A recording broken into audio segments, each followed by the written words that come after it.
Welcome to the Deep Dive. Today we're doing something really special for you. You've given us this fantastic stack of personal accounts, and we're going to explore one person's really determined journey towards a seriously tough goal. That's right. We've got these excerpts from a personal narrative, and it drops us right into the fall of '82. University of Maryland, Baltimore County. UMBC, yeah. And our subject, he's just read this book, and boom, a total shift. He decides he wants to be a Navy pilot. And maybe even an astronaut, right? That's the big dream. Exactly, the really ambitious part. Now, what really struck me, and I think might strike you listening, is that this wasn't, some straight-A student just cruising along. Oh, not at all. He openly says he was an underperformer, had a pretty, terrible academic record, actually. Mm-hmm. And he's aiming for a field that's incredibly competitive. Yeah. Navy pilot. Astronaut. Yeah. Super competitive. So our mission today really is to dig into those very first steps. Yeah, what were the obstacles right at the beginning? What choices did he start making? And what were those early actions?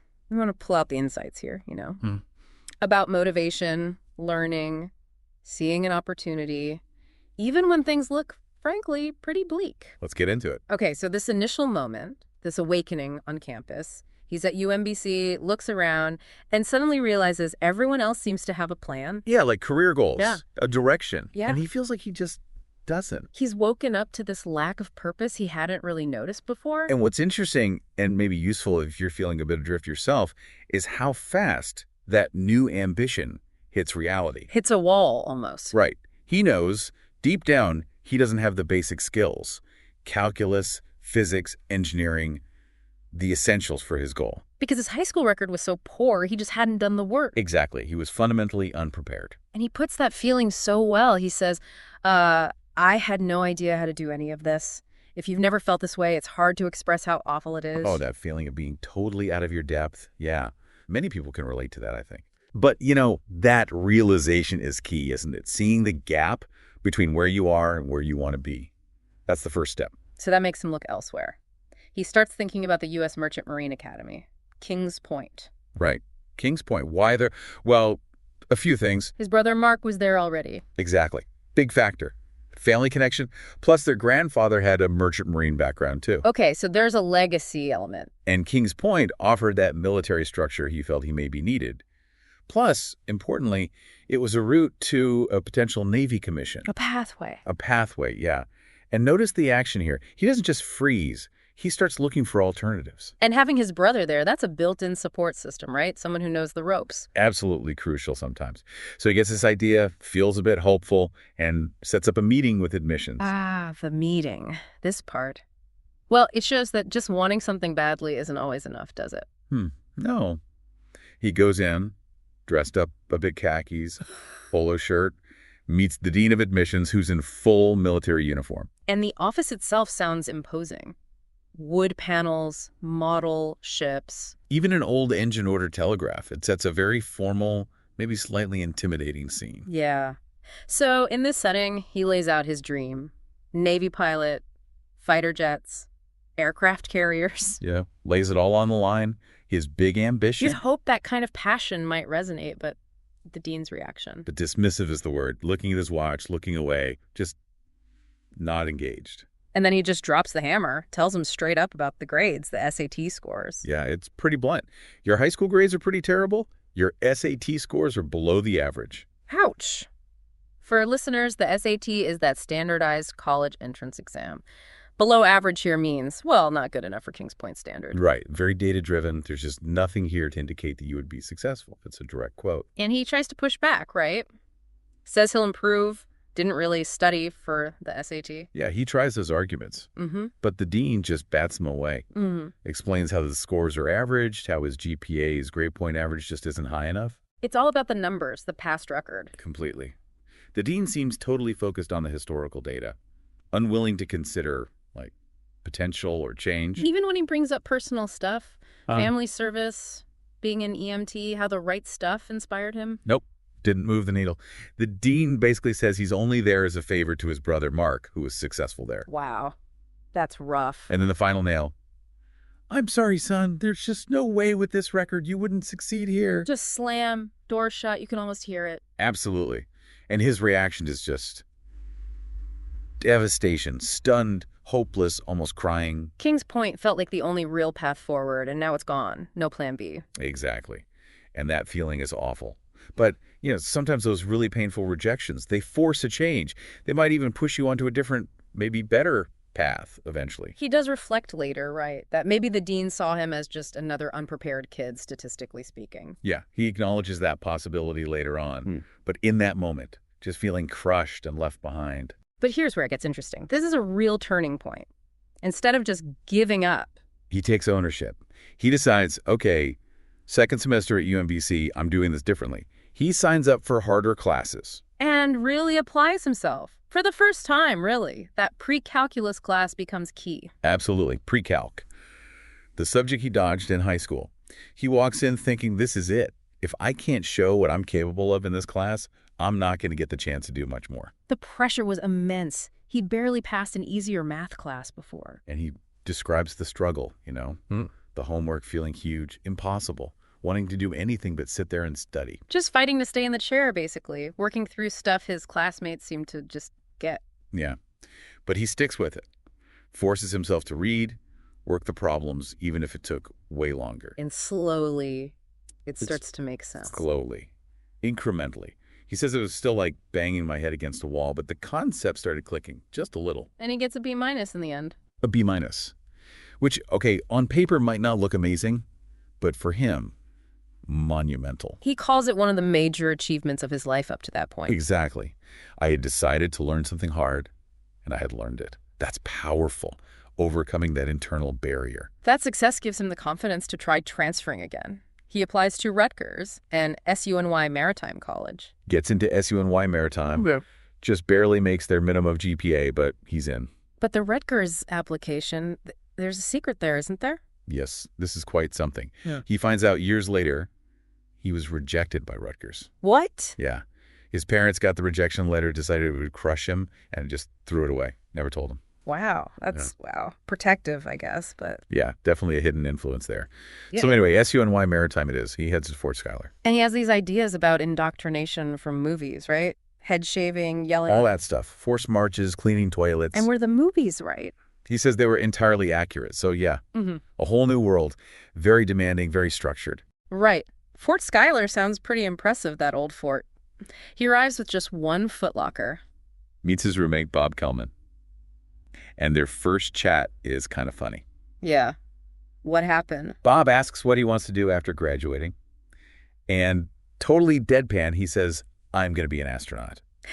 Chuckles slightly. Seriously, how did Bob react? Bob just shoots back, well, I'm going to be an Indian chief. Just totally didn't buy it. Became a running joke between them. That's pretty good. A bit of humor before the storm hits. Exactly. Because then indoctrination starts for real. 5 a.m., upperclassmen, banging pots and pans, screaming. Chaos. Total chaos. 5 minutes to get dressed and outside. Grueling PT, running in the heat, memorizing these intense sayings. Like that Stonewall Jackson quote, Sallyport saying? Yeah, that one. And another one about the sea being selective, sinking the unfit. Sets the tone, doesn't it? Definitely. And then the head shaving. Bob was horrified. Genuinely horrified. But our guy, he's laughing so hard while they're shaving his head, the upperclassman yells at him to stay still. He actually found it funny. Seems like it. And what's really interesting is how well he adapts to the discipline. Right, you mentioned that. While others complained. He kind of thrived. He says he actually craved the structure, the order. It suggests that maybe that tough environment was exactly what he needed at that point.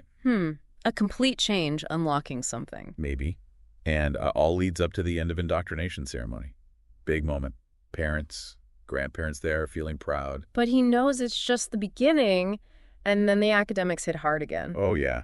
First semester, calculus, physics, electrical engineering, seamanship, military history, 6 tough courses. Basically starting over academically in a very demanding place. It's a heavy load. And right in the middle of this, his brother Mark steps in again, doesn't he? Crucial moment. He gets invited to a party back at Rutgers, his old friends, and he's tempted. Even though he's got his first big calculus exam coming up at Maritime. Yep. He figures, I'll go have some fun, study later. He calls Mark. And Mark is having none of it. Not even slightly. Mark just shuts it down. You have a test coming up, right? Point blank. And he tries to justify it. Yeah. Says he'll study Sunday night. Yeah. But Mark just lays into him. What did he say? Something like, Are you out of your goddamn mind? You're in school. You need to absolutely ace this exam and everything else. You need to spend this entire weekend at your desk. Whoa. Tough love. Seriously, tough love. But it came from a place of understanding, right? Mark had been through similar struggles. He'd learned the hard way about prioritizing. And our guy admits he almost blew it off anyway, almost went to the party. He did. But something Mark said got through. He realized this was it. This was the edge. So he stayed. And studied. All weekend. All weekend. Hit the books hard. Worked every single problem. And the exam? Nailed it. Perfect score. 100. Wow. That must have felt incredible. He said it was a revelation. Like, that's how people get good grades. Effort, focus, dedication. Light bulb moment. Totally. And after that, his whole attitude shifts. He starts seeing school as a challenge, almost a game. Aiming for perfection, not just scraping by. He even says aiming for an A+ feels easier than aiming for a B. Yeah, counterintuitive, right? But having that super high goal gave him focus. And he puts that phone call with Mark right up there with reading the right stuff in terms of impact. That's huge. So this academic turnaround pays off. Big time. He joins the ROTC Unit Reserve Officers Training Corps, doesn't get a scholarship right away, needs the grades first. But he gets it eventually. Yep. After that strong first semester, high GPA, he gets the Navy ROTC scholarship, which means a service commitment, but it's a huge step towards becoming a pilot. And he's also doing all the standard maritime stuff, right? The Coast Guard license. Absolutely. Studying navigation, seamanship, meteorology, rules of the road, gets his license, keeps it current, really committing. So things are looking up. Then comes the first big training cruise. On the Empire State V, Yeah. You can feel his excitement building, the ship leaving the dock, him on bow watch, the smell of boiler oil. He feels like he's finally getting somewhere. Yeah, the stepping off point for what would be many exciting adventures. His words. And heading to Europe, no less. That first cruise must have been amazing. Eye-opening, definitely. Though the conditions weren't exactly luxurious. No. What was it like? Dark, cramped bunks, poor ventilation, lots of seasickness. Though he was lucky, didn't get seasick himself. One of the lucky ones. And the work was intense, a 3-day cycle. Maintenance, watch duty, classes, standing watch on the helm, the bow, the stern, learning navigation, meteorology, emergency stuff, celestial navigation too. Wow. And they went to some cool places. Mallorca, Hamburg, where he discovered he did not like apple schnapps, Ah, good to know. and Southampton, England. Though he wasn't impressed with the food in London, apparently. Fair enough. But the experience itself? Transformative. He came back feeling way more competent, more resilient, like he'd really learned something deep. A different person, he said. And then it's straight into more training. Almost immediately. Navy ROTC summer training out in California. With midshipmen from other places, even the Naval Academy. Yeah. And it's interesting because even though he only had a couple of months more sea time than them, he felt way ahead in terms of practical knowledge. Because of the maritime experience. Exactly. And the Navy training involved doing enlisted sailor work, which he was already used to from the Empire State V, crowded berthing, manual labor. He just rolled with it. So building experience, building confidence. Then comes the second cruise on the Empire State V. Yep. Better assignments this time, more authority. But Yeah. uh-oh, Uh-oh. What happened? recklessness kicked in. There was a port call in Alicante, Spain, and a party Yeah. with drinking, which was strictly forbidden. Not good. Gets worse. There's some kind of incident with a vodka bottle. A classmate gets a cut on the head. Treated more like a joke than seriously. Okay, starting to sound like bad decisions piling up. And then the really bad decision. They decide to sneak off the ship after curfew using a Jacob's ladder, one of those rope ladders they hang over the side. Oh boy. This doesn't sound like it ends well. They argue about who goes first. And then impulsively, he just climbs over the railing. Doesn't even check if the ladder is properly secured at the bottom. No. Yes. And it wasn't. He falls 30 feet Yeah. into the dark water below the pier. Oh my God.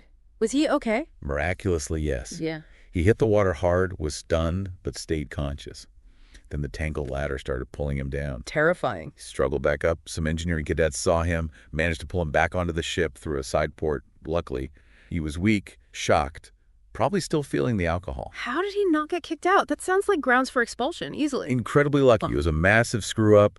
Could have thrown away everything he'd worked so hard for, the scholarship, the Navy commission dream, everything. Just like that. A single, impulsive, reckless moment. A very, very close call. A stark reminder of how quickly things can unravel if you lose focus or let bad judgment take over. So looking back at this whole early period, it's quite a journey, isn't it? It really is.